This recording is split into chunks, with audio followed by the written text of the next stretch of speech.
Welcome back, everyone. We're about to begin this afternoon's keynote address.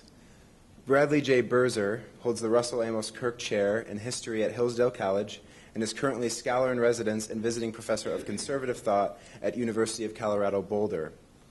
Having earned a BA at the University of Notre Dame in 1990, Dr. Birzer took his PhD at Indiana University in 1998 and has since focused much of his work on the Civil War, the American West, and 20th century Christian humanism. Dr. Birzer has authored a variety of books, including American Cicero, The Life of Charles Carroll, and J.R.R. Tolkien's Sanctifying myth, Understanding Middle-earth. A forthcoming title is The Humane Republic, The Christian Humanism of Russell Kirk, which will be released by the University of Kentucky Press later this year. In addition to the work he does in the academy, Dr. Birzer is the co-founder of the online publication The Imaginative Conservative and frequently contributes to it. Indeed, Dr. Birzer is a prolific writer, and many of his essays featured on the Imaginative Conservative afford us great insight into his vision, particularly on higher education. I especially appreciated one of his critical essays on academic writing, which he playfully describes as an infestation and plague. That's an essay I wish I could have handed in to my professor the week we covered the French philosopher Jacques Derrida, who I swear was deliberately unintelligible. Indeed, Dr. Birzer has written a great deal on the liberal arts, and one of his lines on this topic calls to mind the goal of this conference. Dr. Birzer writes, "Real liberal education liberates us from the things of this world, tying us into a community of thinkers of goodwill spanning from Socrates to the Apocalypse. Real liberal education does not select its priesthood. It leavens the greatest within each of us. Real liberal education does not seek conformity, but loving diversity." Today, Dr. Birzer will address us on the topic of citizenship in a republic of letters. Please join me in welcoming him. Thanks, Joe. That made me sound good.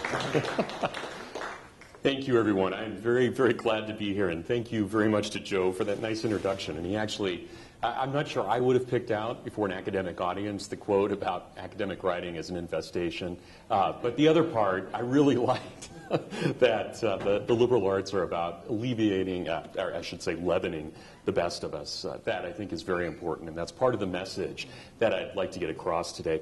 I want to start off, I'm going to do a thank you in a moment, but I want to integrate it into the talk. I want to start off by reading from, and this was just something I kind of grabbed this morning as I left my house.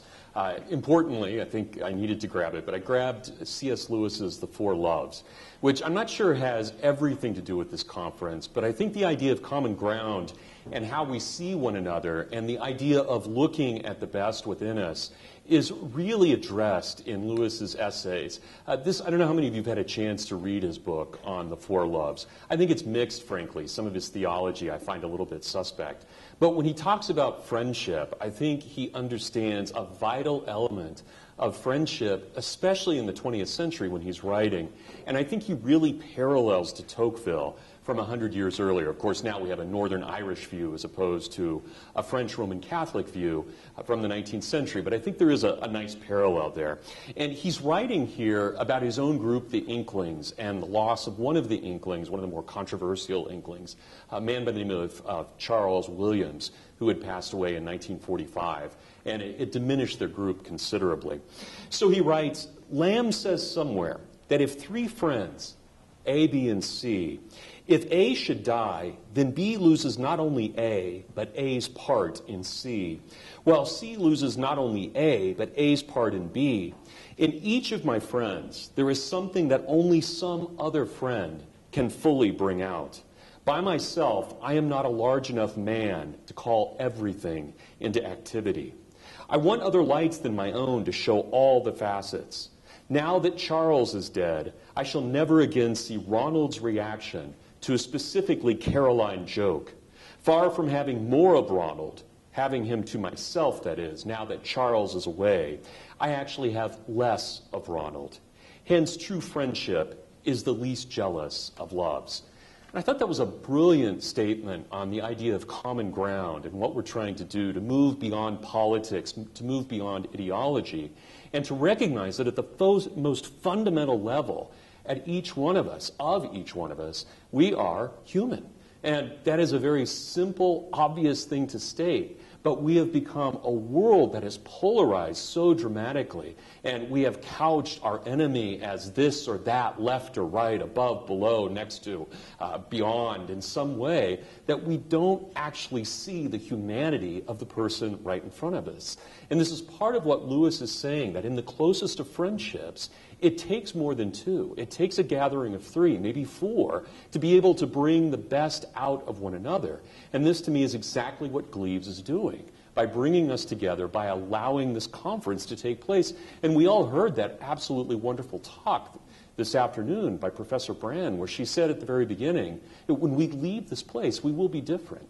There is no possibility, if we are alive, to be different, not be different after leaving this place, because we will have interacted with one another. Our very beings will have crossed paths with one another. And that is so much more important than left, right, liberal, or conservative.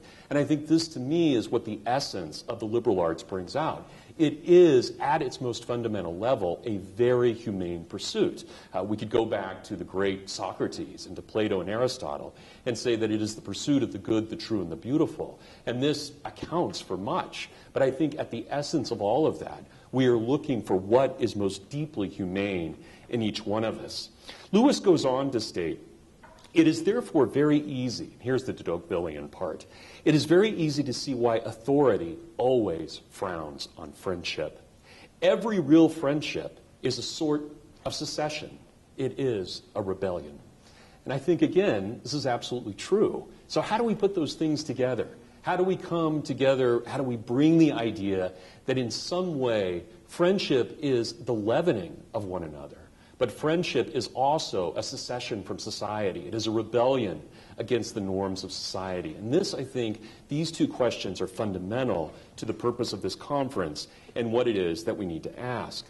So by way of trying to explain this, I want to just briefly thank a couple of people who I think have shaped me dramatically, for better or for worse. I don't want to necessarily blame them for how I've turned out, but there's no doubt that they've had an absolutely huge influence on me. And none more so than two people in this audience, one Gleaves. I had met Gleaves only in 1999, but I had come across an article of his while I was taking a transatlantic flight in Christmas of 1991. And it was an article I read about the nature of culture. I had never really thought beyond politics or economics.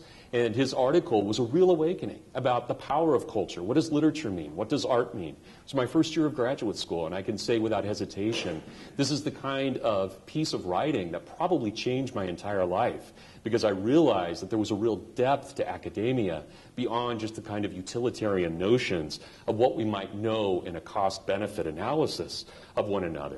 And the second person is sitting just a little bit in front of Gleaves, and that's Winston Elliott, who is a co-sponsor of this program. And I think it was from Winston, and especially over 20 years of discussions with him, that we realized that there has to be, in a common ground, in a discussion, a reaching always, not just for that good, the true, and the beautiful, but specifically for a real dignity. That is, when we look at one another, we see not just inherent possibilities, but we also see the greatness that was implanted there, whatever theology we back up this with, whether it's nature or nature's God or God, that behind this there is meant to be a certain form of greatness. That takes me back to Lewis, and I think Lewis understands that in that friendship, real friendship is an identification of the greatness of another person, never a belittling of that other person.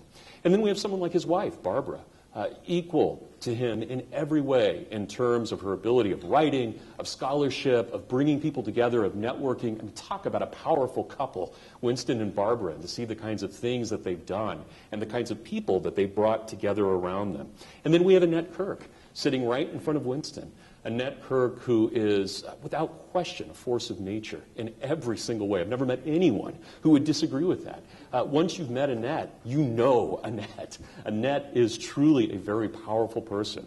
And her husband, of course, was the great founder of post-war conservatism right here in Michigan. And what a legacy that we have here in this state, that we have someone who in the 1950s was willing to challenge orthodoxy and say there's a real higher orthodoxy than the one that we play at here in this world. And his conservatism, of course, was not a conservatism of the Republican Party.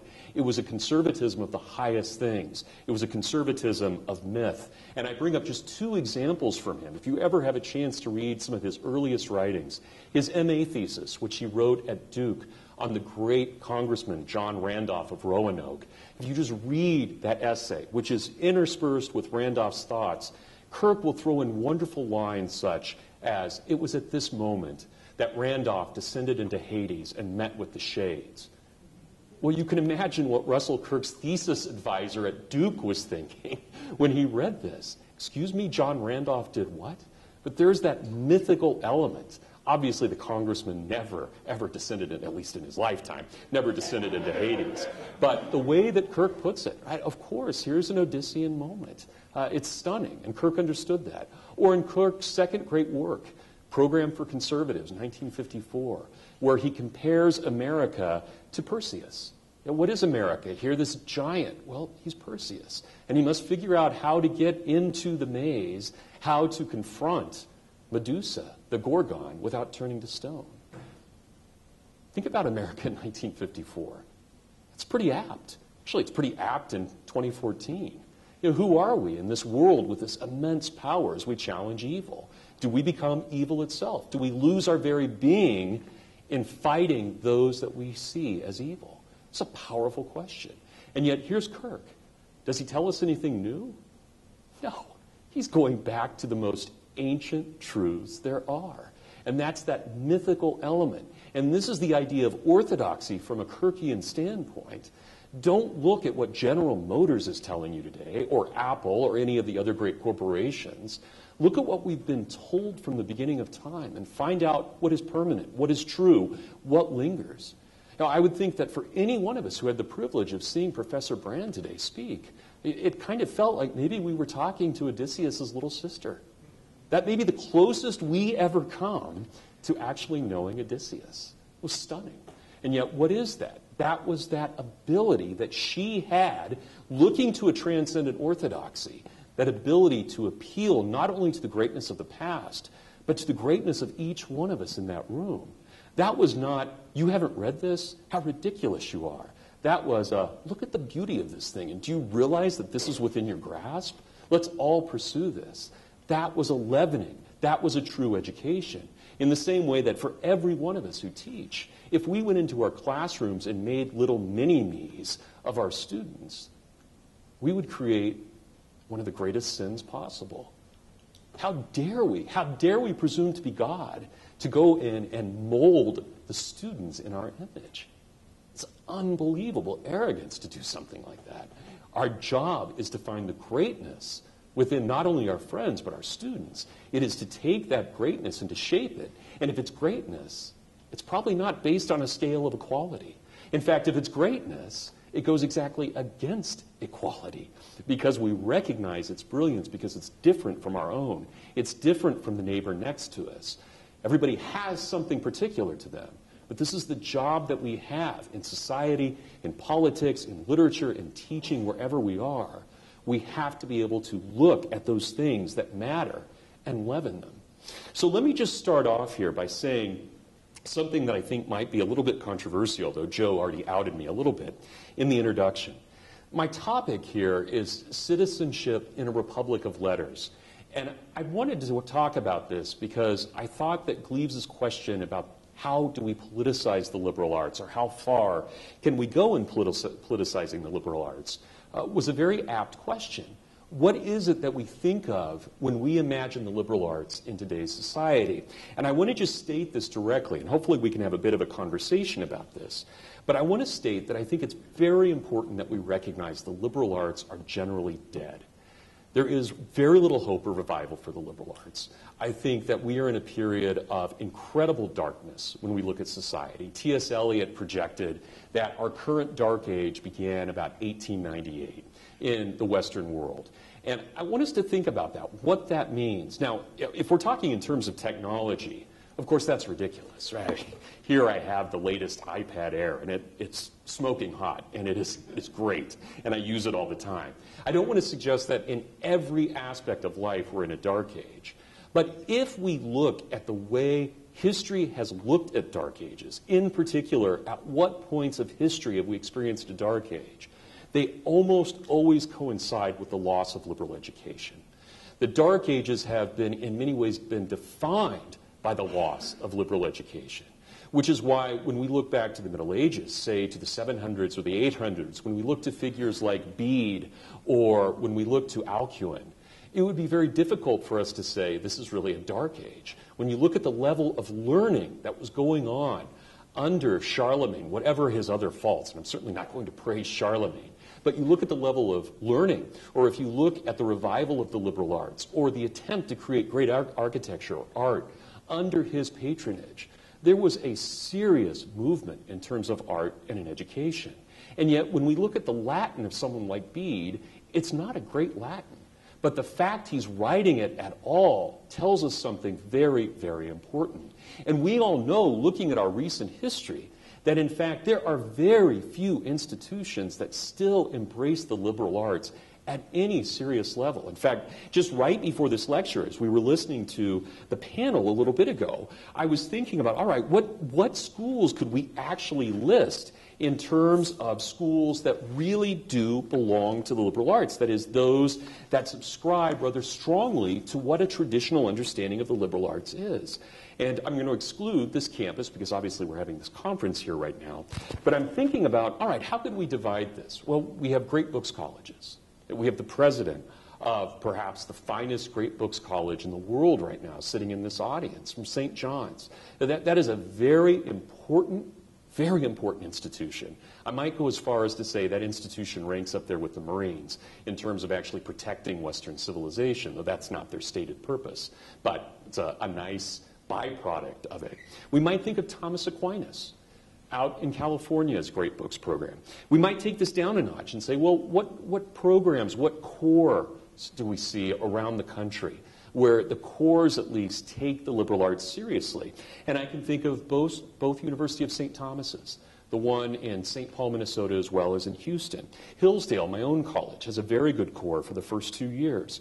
The University of Dallas has a good core. And then we can think maybe about specific liberal programs that are out there.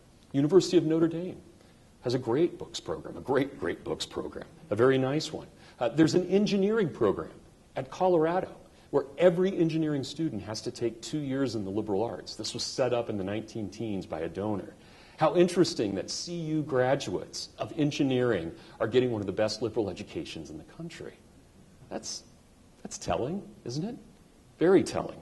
We can think of other places as well. My friend Jim Otteson, I think, is radically transforming the business school at Wake Forest right now, making it very much geared towards a liberal arts and especially an ethic of understanding. But honestly, let's take that list for a moment. And I may have forgotten somebody here or there. Houston Baptist, excuse me. Right, I can take a couple of these. But really, we're talking about 2 hands full. That's pathetic. I mean, it's truly pathetic in the big scheme of things. If we were to look at almost any college in the 1870s in America, they all would have had a 4-year or 3-year core. They all would have been liberal arts oriented. This is how much we have changed in the last 130 years. Why? Is it because of greed? Possibly. Is it because of the desire to universalize the particular? Possibly. There are so many reasons we can look at why we've had this decline.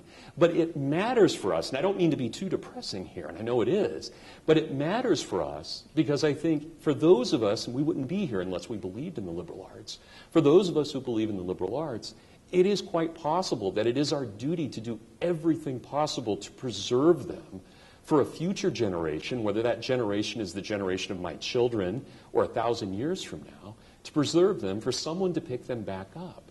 Because if we truly believe in the liberal arts, we know that they exist in reality. They're there. We can mock them, we can distort them, we can forget them, but they are there, and they only have to be remembered at some point. But that means we have the job of the monks of Leibowitz. We have to continue to keep this thing alive. We have to be like the monks of the Middle Ages. We have to preserve these things in every way possible and recognize that. So there are eras in which we should be radical. And we should promote art. We should promote culture. We should innovate.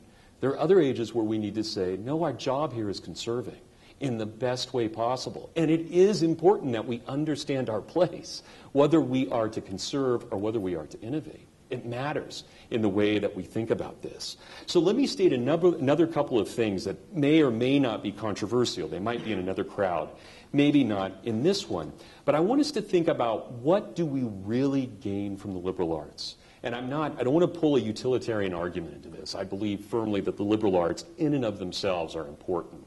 And there are things about them that, regardless of whether we agree with specific elements or not, they are worth preserving. But I would want to suggest this, and this was, again, possibly controversial, possibly not in this crowd, but I want to suggest that the question we're asking here about politics, a very interesting, worthwhile question, also contains within it the immediate answer. And that is, the moment we politicize the liberal arts at all, they are no longer the liberal arts. That is, it is absolutely impossible to have a liberal arts and a proper understanding of them if they have in any way become politicized. And there are reasons for stating this that I want to lay out here. But I want to suggest that not only are the liberal arts apolitical, they are anti-political. They have to be. And the reason this is true is because the liberal arts, in and of themselves, and this has been true from Socrates forward, the liberal arts have always been about a study of humanity. They are a study about the fundamental elements of the human person in all of his and her flaws and in all of the greatnesses. And therefore, when we look at the liberal arts themselves, when we attune ourselves to the liberal arts, we are not becoming citizens of the United States of America. We are not becoming citizens of the Federal Republic of Germany or any other nation state.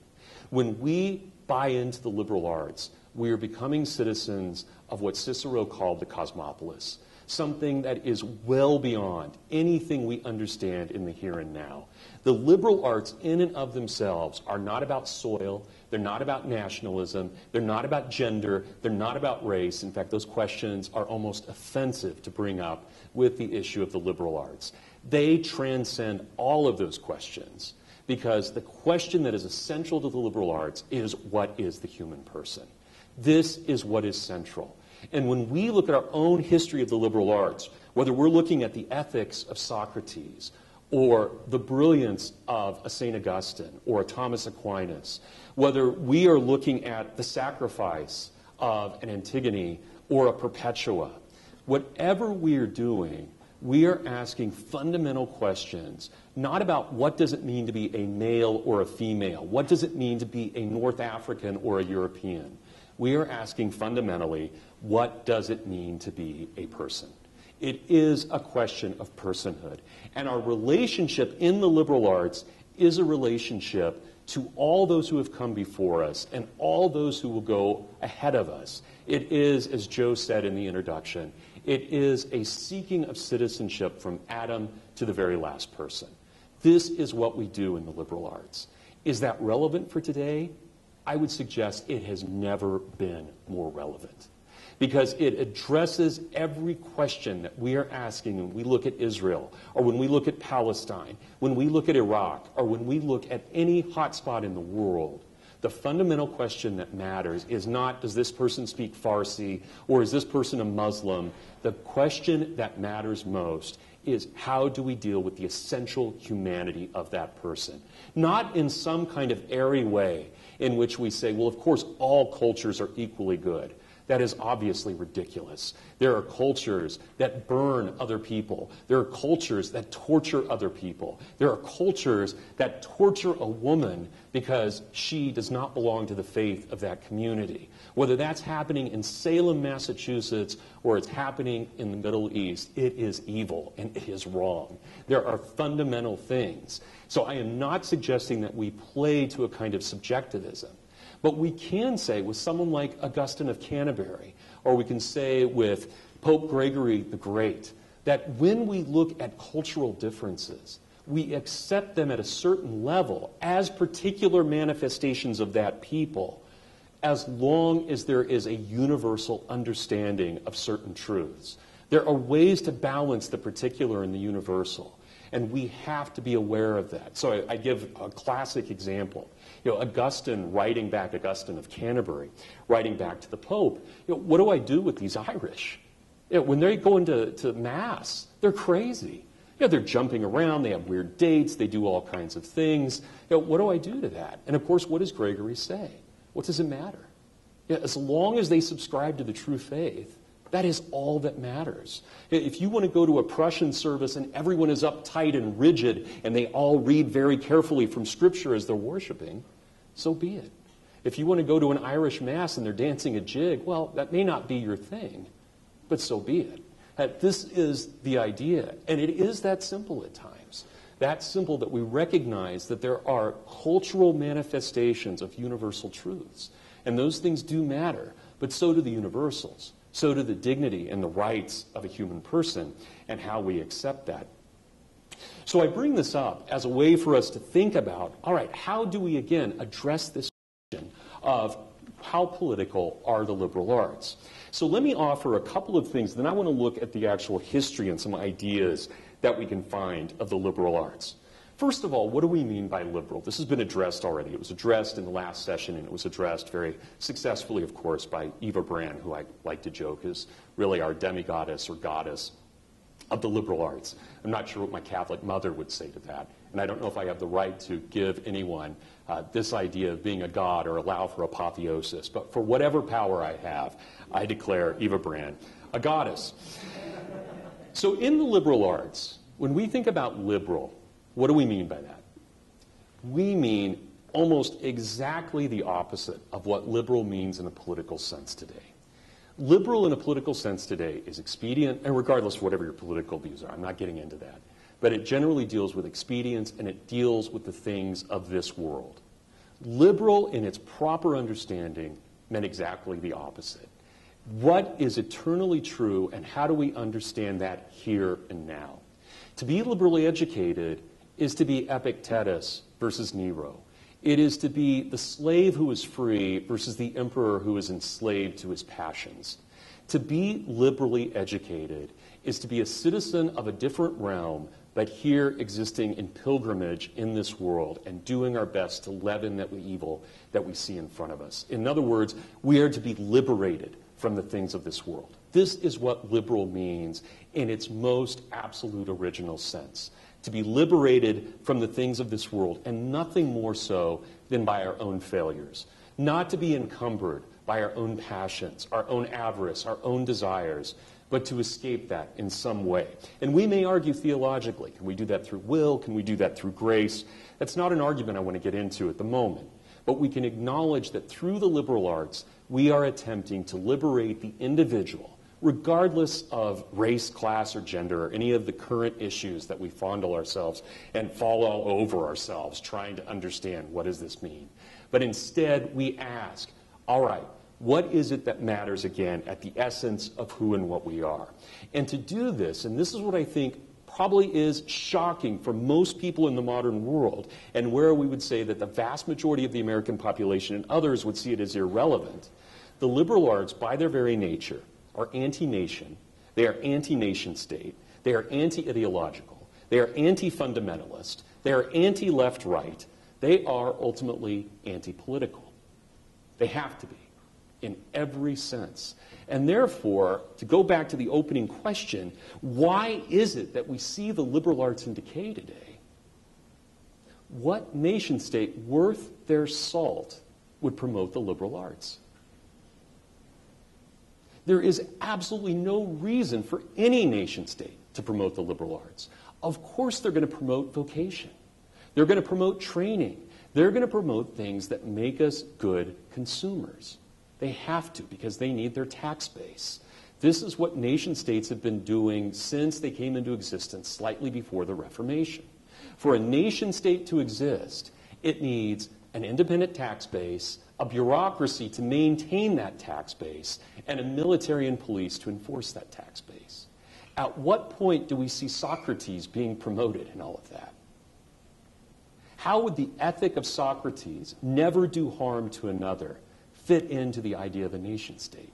Whether we're talking about a benign nation state as America or an absolutely malevolent one, such as National Socialist Germany or Communist Russia.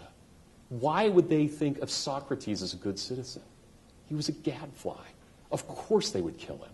Of course they would take him out. It doesn't matter that he had been a great man. It doesn't matter that he had been a warrior. He was now a problem. And of course, part of the problem was he didn't buy into the norms of his society at that moment. He bought into the norms of the society overall, but not of the norms of society at that moment. And so why would a nation state ever train its citizens to be citizens of another world, to be citizens of another era, to have more in common with Socrates than with Benny next door? Why would they ever do that? It is not in their interest. And I don't mean to suggest that everybody goes by self-interest. Obviously, that's ridiculous. But nation states have a vested interest, and they have an educational system that they need to promote. What's amazing is that of those three things that I mentioned in nation states, bureaucracy, taxation, and military, of those three things, they have done very well. But the fourth thing, education, they have been horrible at for the most part. It took them a very long time. In fact, in America, it wasn't until the 1870s that they were able to really promote an education system that was based on the idea of citizenship to this country, which of course flourishes in the progressive era, but also utility. And this begins, I highly recommend, there's a great book on, this comes out of a history of Catholicism, but there's a great book by John McGreevy where he writes about the rise of nationalism in opposition to Catholicism in this country. And he shows very dramatically that all we have to do is look to Ulysses S. Grant, and we see that it's in his presidency where there is a real attempt to undermine private schools, to undermine those parochial schools as creating ghettos. And if you can't get rid of them, you make sure that they're ghettoized even further. And that's not a huge leap to someone like Dewey, who tells us that what is citizenship for, what is education for?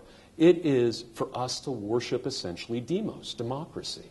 Now, that's not that far to jump from someone like Grant to Dewey.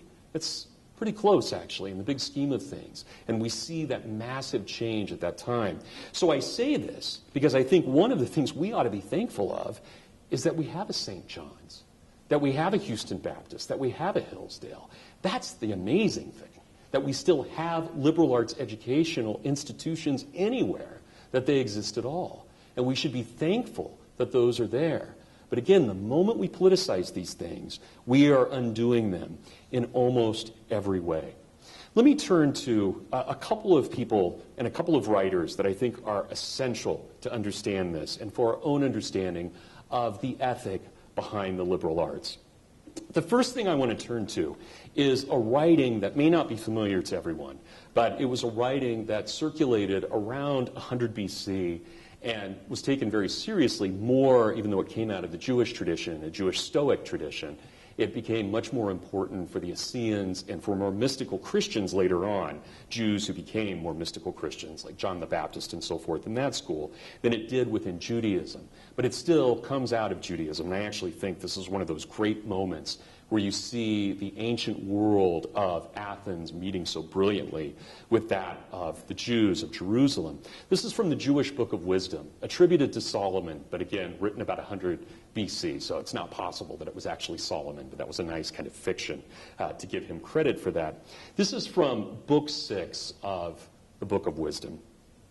Wisdom shines bright and never fades. She is easily discerned by those who love her, and by those who seek her she is found. She is quick to make herself known to those who desire knowledge of her. The man who rises early in search of her will not grow weary in his quest, for he will find her seated at his door. To set all of one's thoughts on her is prudence in its perfect shape, and to lie wakeful in her is, in a short way, to find peace of mind.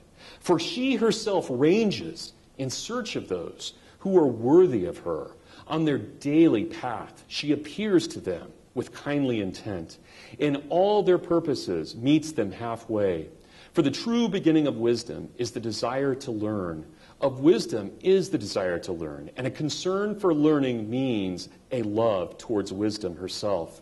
For the love of her means the keeping of her laws, and to keep her laws is a warrant of immortality, and immortality brings us closer to God. Now, we can take that as either theologically true or not, but as wisdom, the book of wisdom tells us much. This is a beautiful thing. At the beginning of wisdom is not just the fear of God, it is the seeking of beauty. It is the seeking of truth and of goodness. And this became a very important text, not only for the Essenes, but as I said later on, for the early mystical Christians as well, who were looking very much for a Messiah that was not a zealot, but one who was to lead them to citizenship in a different world. But we can turn to the very pagan as well. We can turn to Cicero. And in particular, I want to quote from this great Roman, in particular from his treatise on the laws, one of his later treatises, where he talks about the notion of natural law and what is it in the natural law that holds us together as men and women. This animal, provident, perceptive, versatile, sharp, capable of memory, and filled with reason and justice, which we call a human being, was endowed by the one supreme God with a grand status at the time of its creation. It alone, of all types and varieties of animate creatures, has a share in reason and in thought, which all other creatures lack. What is there, not just in humans, but in all heaven and all earth, more divine than reason? When it has matured and come to perfection, it is properly named wisdom. Moreover, they do obey the celestial order, have a divine mind, and therefore connect to the all-powerful God, so that this whole cosmos must be considered to be the common state of both gods and humans. Now again, I doubt if very many of us take this as theologically accurate in this modern day. But what a sentiment. What is reason? Reason, capital R, is the language of the gods. It is essentially the divine madness of Plato, the mind beside itself. It is not the logic of the mind. It is the image of the soul that is implanted in there by something higher that allows us to see a person not by the accidents of their birth, but by the very dignity of their essence as a sharer in humanity. And Cicero goes on to say, where is our true citizenship? And for those of us who come out of a Christian tradition, you think about Paul in his letter to the Romans. Think about the whole dialogue, the whole letter there in that epistle, where he goes through the levels of citizenship. We open up in Romans 1, and we're there with the natural law. And then we look at the law of the Jews, and then the law of the Gentiles, and then back to the law of the Jews. And then suddenly we're talking about communion, because it's the one thing that holds us all together. And then we get to that beautiful section about, well, what are we? Well, we're all members of this one body. Hey, and if the ear tries to behave as a foot, well, things are going to get messed up. And if the foot behaves as an ear, things are going to get messed up. But this is a community. We're citizenry of a much larger body. This body that transcends the actual moment of time and place. So what does Cicero call this? He says, we must understand that the real person is not bound by human walls as the citizens of one particular spot, but a citizen of the whole world as if it were a single city. And the term he uses is the cosmopolis. At the city of all good women and men across time. This is our true citizenship. And this, again, I think is very serious in a world that is rent by confusion, consumerism, immediate gratification. This matters dramatically. And I can think of no better example, if we want to look at a historical place where we see the liberal arts really play out and do something that is worthwhile, do something that matters to our own understanding of things. And this might sound contradictory to my idea that this doesn't fit with a nation state, but hold with me for a moment. I don't think we see a better eruption, a better explosion in the best sense, a better awareness of the liberal arts in the modern world than we did at the time of the American founding. Yet we often go back to the American founding and we think about the kind of Lockean liberalism that was brought into it. We think about a number of ideas that came out of the Enlightenment. We heard the great talk this morning about the contribution of the Scottish Enlightenment.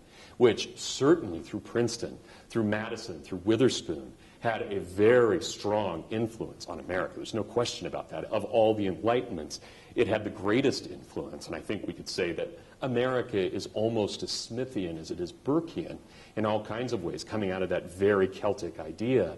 But look at the liberal arts themselves. Half of our founders, half of our signers of the Declaration, half of our signers of the Constitution were liberally educated. They went to college at the age of 14 in the 18th century. It was a 3-year program. And the only way you could even get into college, to be considered at age 14 to enter college, is if you were able to translate 3 of Cicero's orations from Latin into Greek, and the first 3 books of the Aeneid from Latin into Greek, and John, the first 9 books of the Gospel of John, to translate those from Greek into Latin and then back into English. Now think about that for a moment. Our 14-year-olds in that time, how could we expect them to walk into the Continental Congress and not consider Cicero a friend? Cicero had been with them. If they are fluent in Greek and Latin at 14, they have been reading Greek and Latin since they were 6 or 7. They are as familiar with Virgil as they are with St. John. These are both figures that loom large. One of my favorites, a person I've had the great pleasure of working on academically, Charles Carroll of Carrollton of Maryland. He was the last of the signers of the Declaration to die. He died at the age of 95 in 1832. He died on November 14th of 1832. And right before he died, he met with de Tocqueville a few years earlier. He was one of the great informants for de Tocqueville. But he also met with a number of people who were fascinated because he was the link back to the founding. And it's no exaggeration to say that when he spoke, as the interviewers who met him said, he spoke with the weight of antiquity. Not the antiquity of the founding, but the antiquity of antiquity. This is what he spoke with. And when he asked, all of your friends, Jefferson, Washington, they're all dead. How do you keep company? He says, well, I've got my scripture and I've got my Cicero. They're my best friends. I read them daily and they speak to me. When he died, on November 14th of 1832, the next day, the headlines that went out across the United States were, "A great man hath fallen in Israel. The last of the Romans has died." That's pretty nice. I wouldn't mind that on my gravestone. It's not going to happen. But what a way of pulling those things together. Or think about the greatest symbols. Gleaves has talked about wonderfully in lectures. Yet when we look at the U.S. Capitol, we're not looking at Parliament. We're not looking at the Taj Mahal or the Hanging Gardens or Timbuktu. We are looking at a 3rd century Roman Republican building. Is that unintentional? Is it unintentional that the U.S. Congress's symbol is a symbol of the fasces? A great symbol of Republican Rome? Of course not. Is it ironic? Is it weird that when they spoke as Publius or Brutus? Of course not. They were Romans. They had been liberally educated. In fact, as Forrest McDonald has shown, every single person who had any education in America in the 18th century, even if they only received education from, say, ages 6 to 7, would spend anywhere from 10 to 12 days in school learning from a drill master. And you would never learn English at school. That's what your parents are for. You would not learn math at school. That's what you learn at home. When you go to school, you learn Greek and Latin. Now, I'm not suggesting we can get back to that world. But I do want to suggest that if we want to understand one of the greatest moments in human history, and I think I can say that without being jingoistic or nationalistic, if we want to look at one of those great moments, why not look to the founding? And why not look at what animated them? Their love of the classics, their love of those people who were introduced to us today by a brilliant scholar at lunch. In the way she talked, that was the way they lived. That was what they understood. So that matters for us, especially as Americans. How do we judge that? How do we think of that? So let me turn to one of the founders who was the least liberally educated, which is kind of ironic. And yet, he was the great Cincinnatus. He was the American Cicero of his day, despite the fact I gave that title to Charles Carroll. I probably didn't have the right to do that. It really belongs to this man.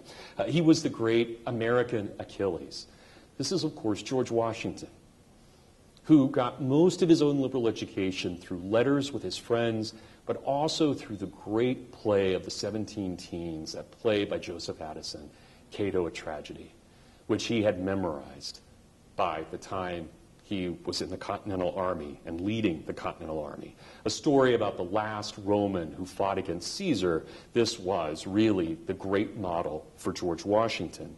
But I'm not going to read from anything he said dealing with that. I mean, that's all a great topic. We can look at his relationship with Juba, the great African who fought next to Cato and so forth. There's so many things in that play. But I just want to turn to something that he stated very publicly. In fact, it was his first public pronouncement as president, where he talked about what it meant to be a citizen of this country. And I want to say, and I'm sure there are a lot of people at my own college who would probably start bristling at this point because it's going to be very anti-nationalistic. But I want to suggest that when Washington talked about country, and if you go back and look at his letters, he is always talking about country with a capital C, that he was not referring only to the soil on which he was standing, but he was suggesting that the soil on which he was standing, in a true patriotic sense, was allowing eternity to breathe for a moment there at that place. In other words, the defense of his country was not a defense of, in particular, the United States of America, but the United States of America was a defense of the highest things. They're related, but they're not exactly the same thing.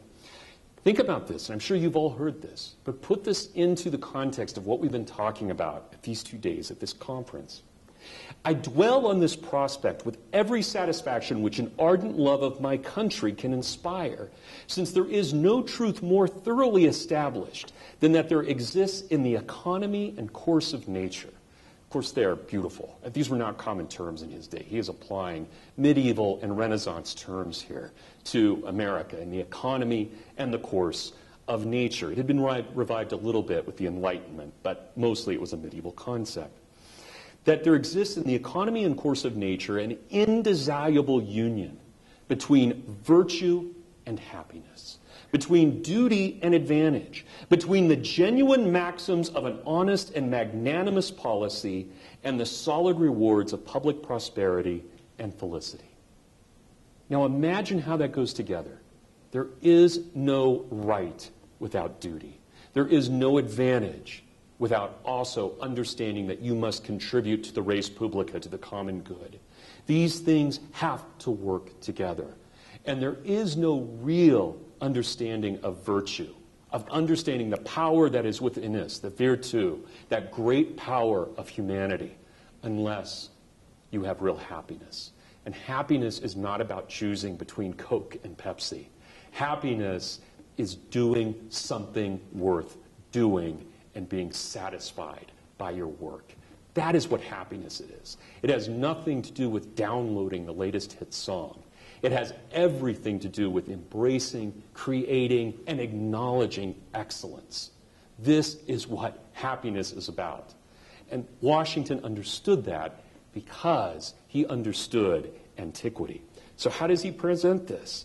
He says, never can we expect any nation to do well that disregards the eternal rules of order and right which heaven itself has ordained. Now, if this doesn't sound like something straight out of the ancient Stoics, I don't know where else we could look. I mean, this is almost word for word out of Epictetus. If you go against the natural law, you have sinned. And all you're doing is creating disorder, not only for yourself, but for others around you, without actually changing anything. Now, that's very powerful. And here's Washington in his first address as president. And what does he ask us to remember? This country is worth nothing unless it abides by eternal law, unless it abides by eternal order and the natural law, unless it has a liberal, magnanimous understanding of humanity. That is critical to understanding our own place in the order of existence here as American citizens in 2014. Our politicians may have forgot it, our corporate heads may have forgotten it, but for a moment at least at this conference, we remember it. It's true. It cannot be lost. It can only be remembered. So I ask us to think about that. So let me end here with someone else, and I'm doing this for my friend John Lauk, who is here, and he may or may not agree with me on this, but I have to do this. I want to bring this back to as close to our present as possible. And I want us to think about, what does this mean for us? How do we understand it again as we leave here, as we continue to discuss tonight and tomorrow these great ideas? What do we take away from this conference? Now, there are a number of things we could say. First of all, we've met each other. We've networked. We've been able to create our own little res publica here, tied to the much larger res publica, which, of course, is the goal of the liberal arts. It is to introduce our students to Cicero, to Zeno, to Cleanthes, to St. John, to St. Augustine, and to have them become friends in some way, true friends, true relations in some ways. But I want to bring this back to something very Midwestern, something that I think is absolutely gorgeous. One of my two favorite writers, American writers of the 20th century. Not one you would necessarily think of immediately, but someone herself who was deeply liberally educated, despite the fact it came from a state college in the West. But she herself had been very educated liberally and read throughout her life, especially Virgil, very taken with Virgil. And this is Willa Cather.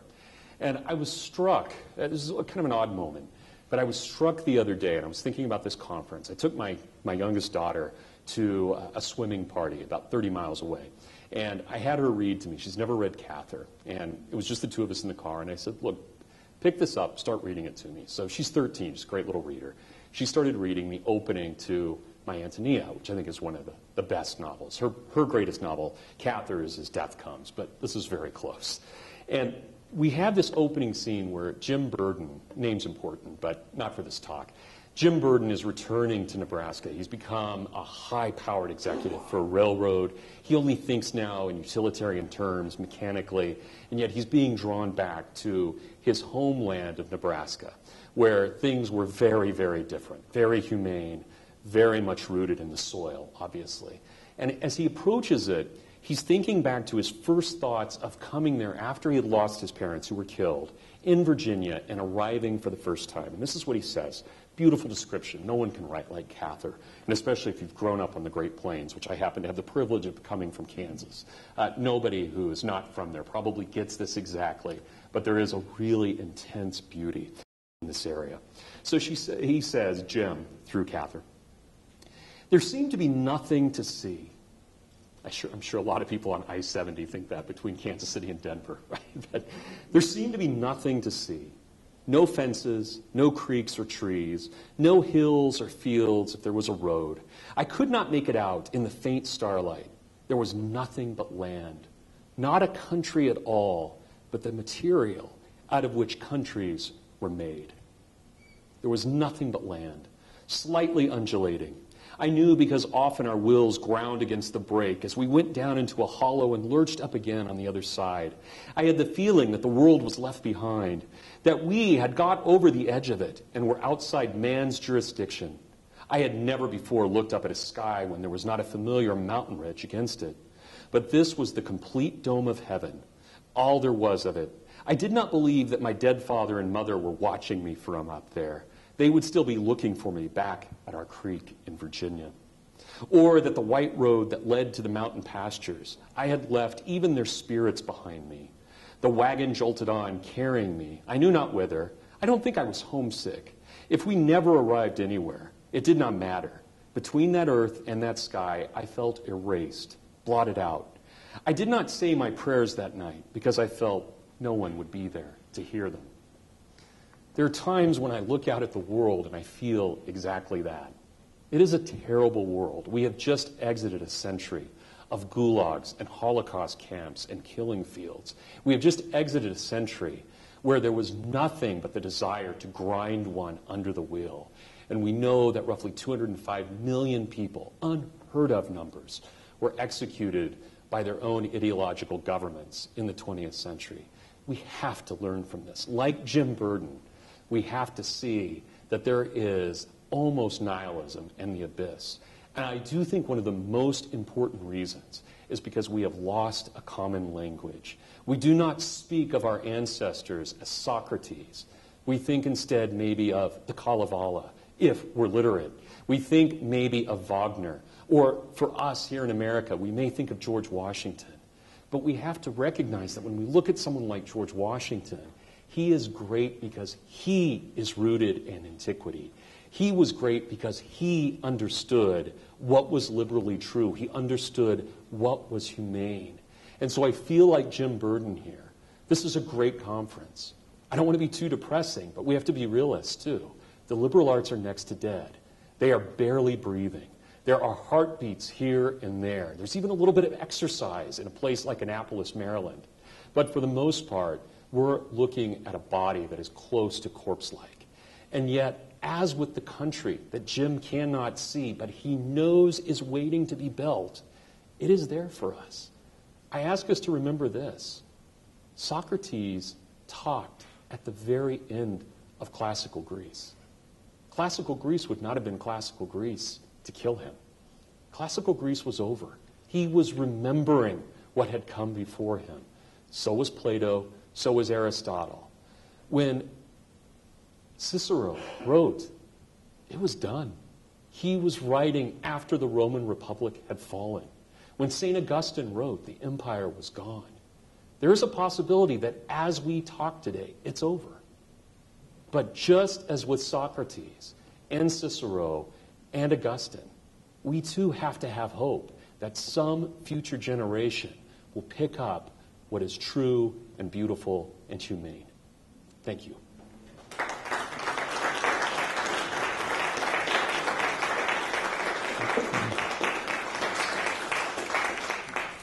Well, that may have seemed longer to you, but that was exactly 60 minutes, which for me is a record.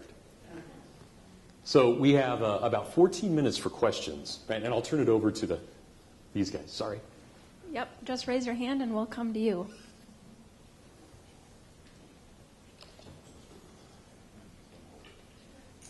Well, that's okay. Can you hear me now?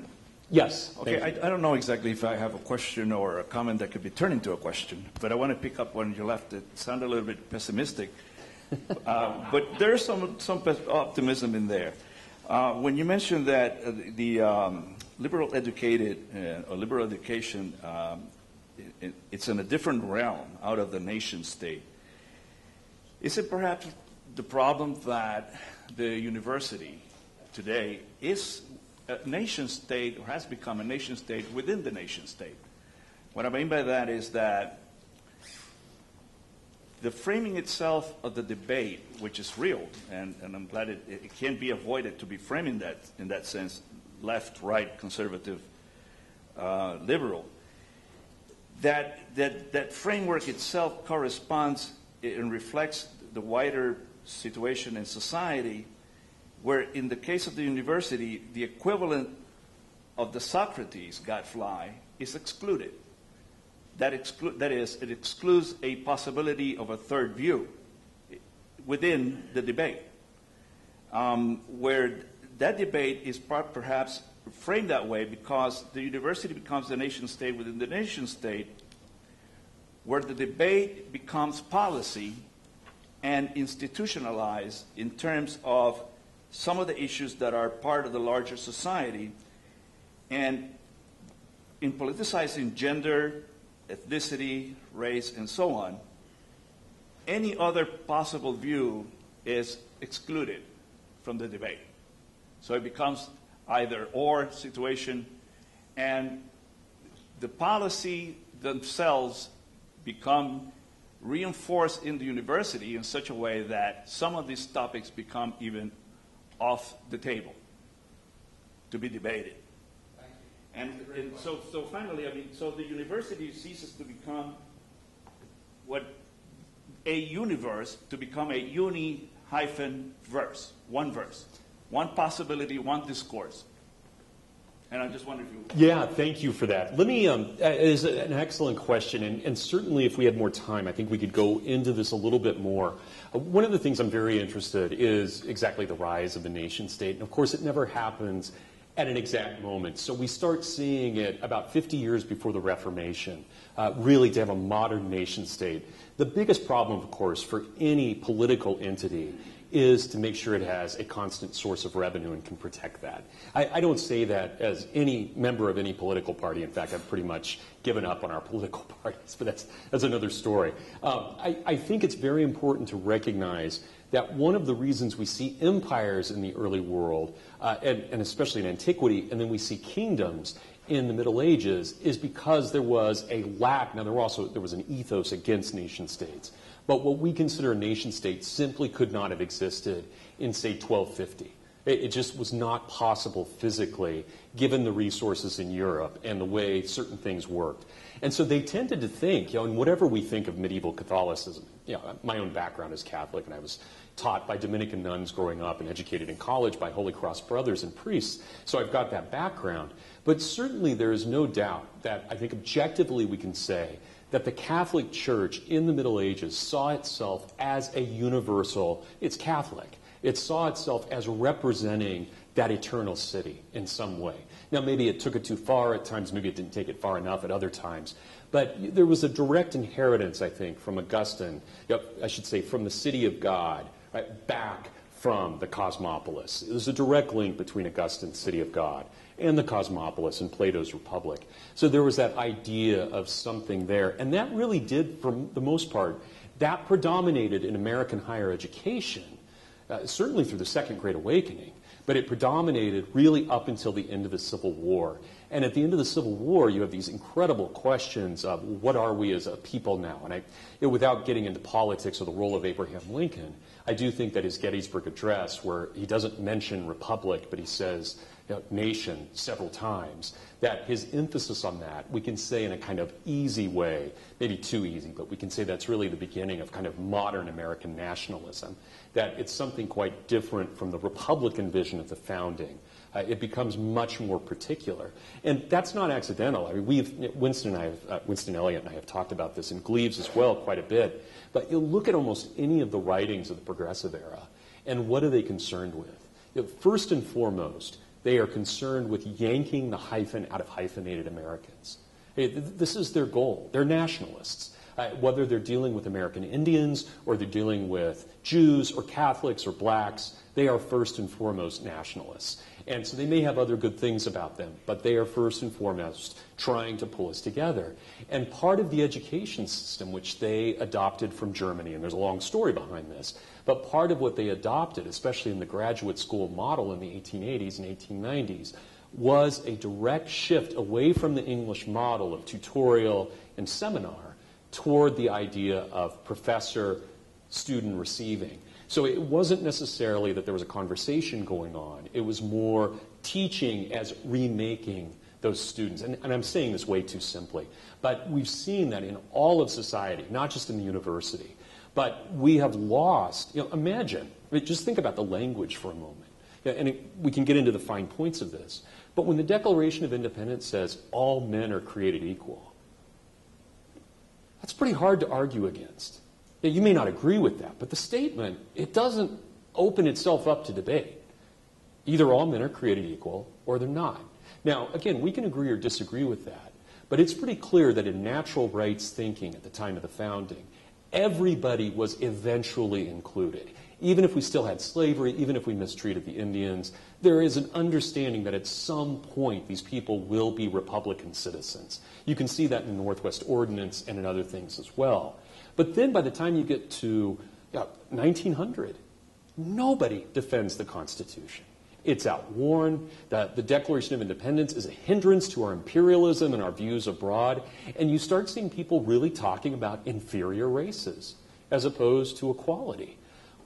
That matters. That language matters. And it's indicative of an entire shift of mentality, of moving away from a universal understanding of things, of humanity, towards that particular.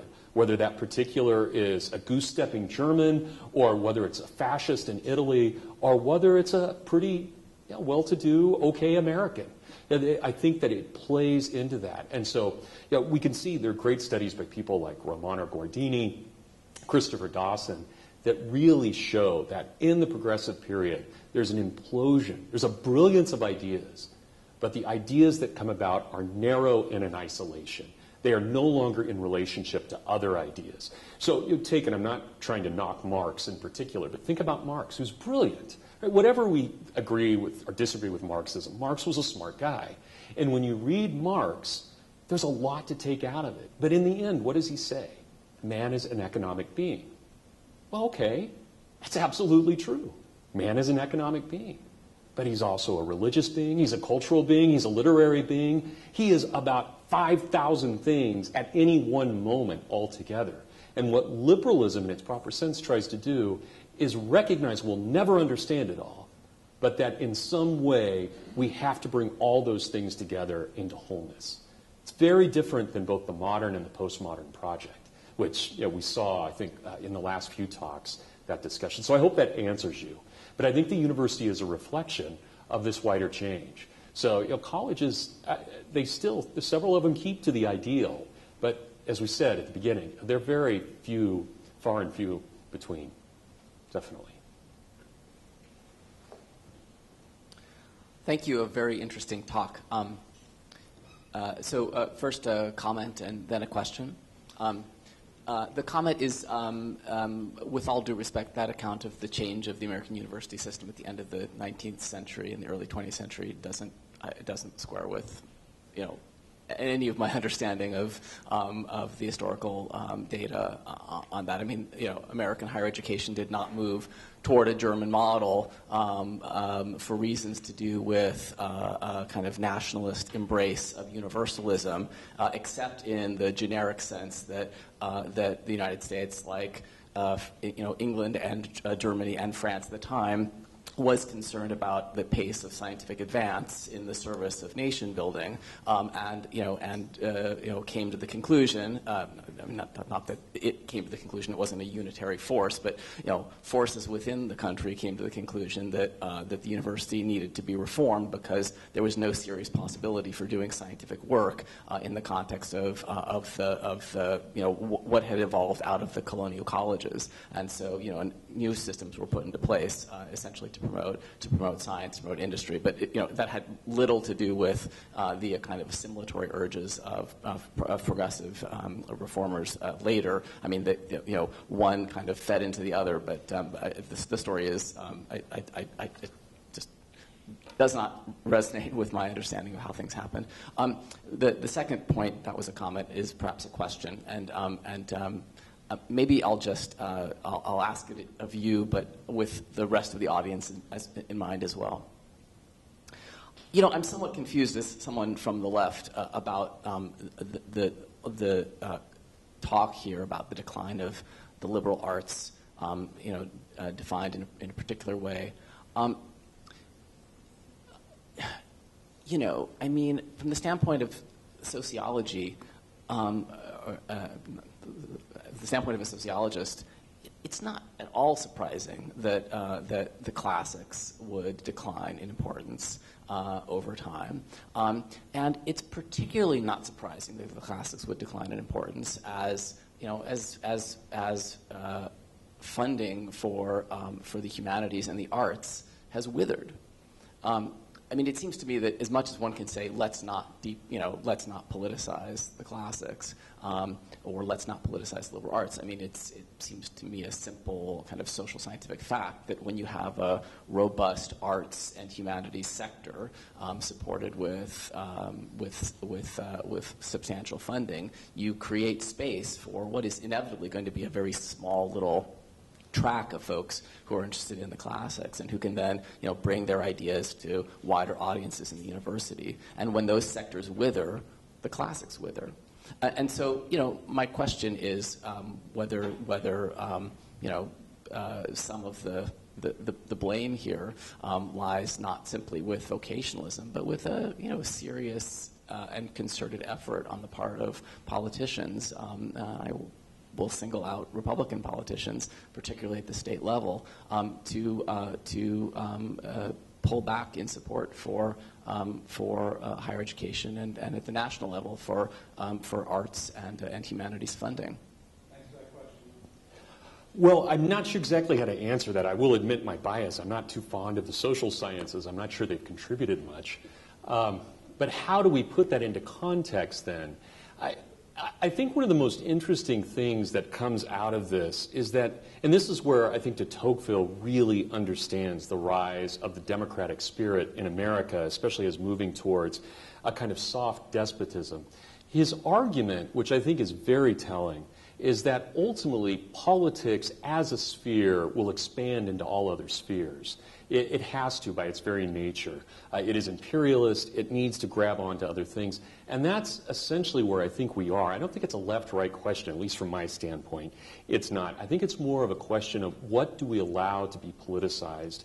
And we have gone into a society where we have allowed not only the bedroom to be politicized, but we have allowed education as well. And that is not the norm of education. I find it interesting you say that there would be a decline sociologically in terms of the classics, especially considering that the classics were able to maintain themselves for almost 3,000 years, in at least 2,500 years, in a rather steady way, and it's only been recently that we've moved away from them. So the question becomes then, why have we moved away? And it might be Republican politicians at a local level. Certainly I think of someone like Rush Limbaugh, who's clearly no fan of the liberal arts. He harangued people online for believing in the liberal arts. But I don't know how many local politicians are listening to him or taking their cue from him. So there's no doubt that it's an issue that can get involved in politics. But I really see the move of higher education as this attempt, especially, even if it's not necessarily towards the nation state, which I still think it is, it did very seriously around the turn of the last century become professional. It began to professionalize. So we have an American Philosophical Association. We have an American Historical Association. And that matters. I mean, even at a place like my little liberal arts college, which refuses to accept any public monies at all for the very reason you brought up, we don't want to have that kind of influence. We still have a Department of History. And we have a Department of Politics, and we have a Department of Sociology. We have all these different departments, and yet, in the end, a liberal arts education is a liberal arts education. I think the best student coming out of our programs would come out with BA Liberal Arts rather than BA Sociology or BA History. And that has been part of that change that we've seen, that narrowing, I think, and professionalization. One last question. Let's give Brad Birzer a hand. Thanks, Gordon. Very much.